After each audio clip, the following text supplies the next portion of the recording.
On the distant planet of Star Wild, in the Forbidden Land, we meet a blue alien named Bisk, the speaker of the world. He's in a cave standing in front of an artifact called the Abyss, calling for Saisol, the ruler of the Abyss, who lurks in the shadows. Bisk reaches for the artifact but is rapidly denied by Saisol, who latches onto him and calls him weak. Bisk breaks free as Saisol tells him that the Abyss has been sealed for millions of years and that it's time to end it, before rising and revealing himself. Saisol is a giant compared to Bisk, who confronts him about bringing doom to the people of the universe, before Saisol unleashes a huge attack which he avoids by retreating out of the cave. Saisol follows him outside and attempts to bring him to an end, but Bisk escapes every attack by flying rings around him. Bisk gets caught, however, and is held firmly in the hand of Saisol with no possible escape, which results in him attempting to call to the gods to save him.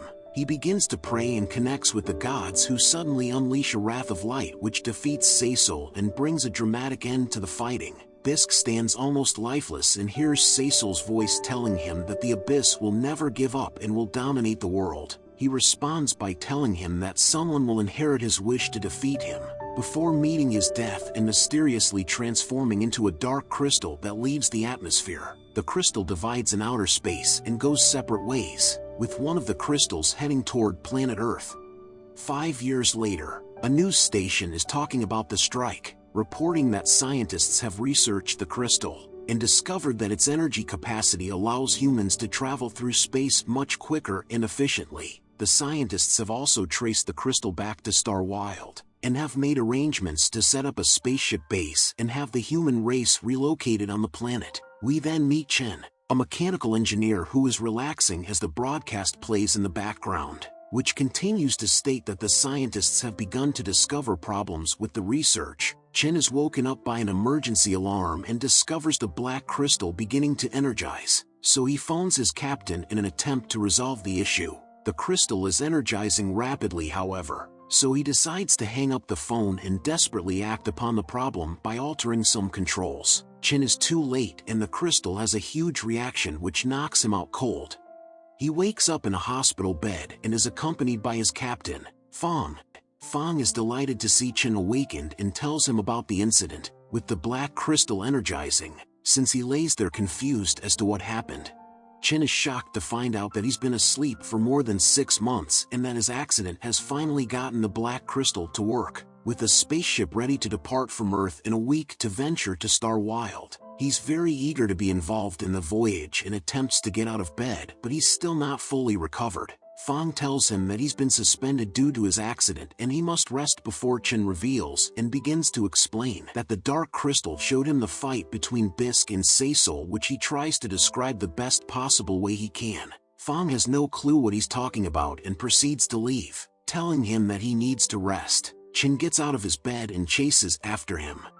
The Spark has been successfully launched and made it into orbit. A team on control announces that it will be entering an intergalactic wormhole to reach its destination of Star Wild. The Spark enters the wormhole and we begin to see glimmers of Bisk, but it is only Chen dreaming who wakes up from a nightmare. He gets out of a pod in the hibernation room and attempts to wake up Captain Fang beside him, who he believes to still be asleep. Chen then goes for a wander around the ship, which seems to be deserted as nobody else is currently present or active within the ship's capacity. He believes something is wrong, and decides to go and check the database and discovers that they are at the correct destination, but the travel time exceeded the 150-year plan, which makes Chen very concerned. He checks the radar and discovers that something is approaching him fast. Chen turns around and sees an alien creeping up behind him to attack, so he instantly reacts by running away.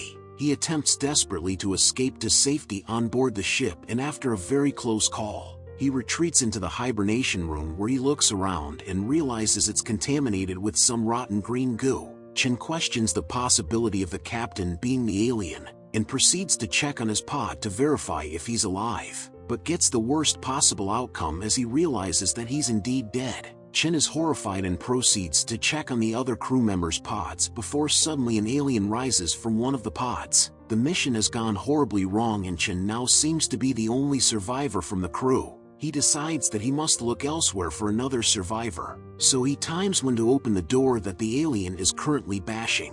and makes his escape from the hibernation room, locking it inside in the process. Chen then opens up a cabinet containing weaponry and supplies and prepares himself to fight and kill the alien. Chen crosses paths with the alien in a hallway and begins to aim his gun. As it begins to charge toward him, he shoots, but the shot is ineffective and results in him sprinting away. He shoots again whilst he's running, but completely misses and is knocked off his feet and has his leg grabbed by the alien, who proceeds to drag him. The alien throws Chen into a wall and goes in for the kill, but is stopped briefly as Chen sprays him in the eye, who quickly runs and grabs his gun and shoots the alien again.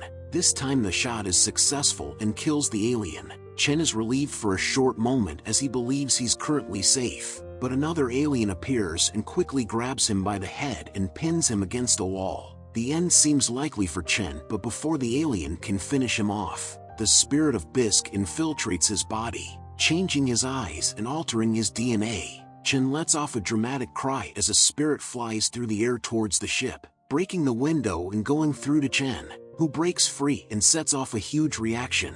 The alien is defeated, but the ground begins to quake and the ship is about to tumble down a cliff. Chen, who is currently wounded, understands this and proceeds to make his way out on top of the ship's roof. The ship is about to fall down the cliff, so Chen picks up the pace and leaps at the last moment to bring himself to safety. He momentarily lays on the ground after his lucky escape, and his wounds seem to suddenly heal after the incident as he stands up again. However, he's approached by someone who points a gun toward him and orders him not to move. From out of nowhere, a flying creature attempts to attack Chen, but the mysterious person saves and defends him by killing the creature using his gun. The person tells Chen that humans shouldn't be here, as he appears to be someone wearing a spacesuit, and not revealing their identity. Chen turns around and they stand facing one another, with Chen now stranded on this mysterious planet. But that's where this video ends. Thanks for watching, and I'll see you next time.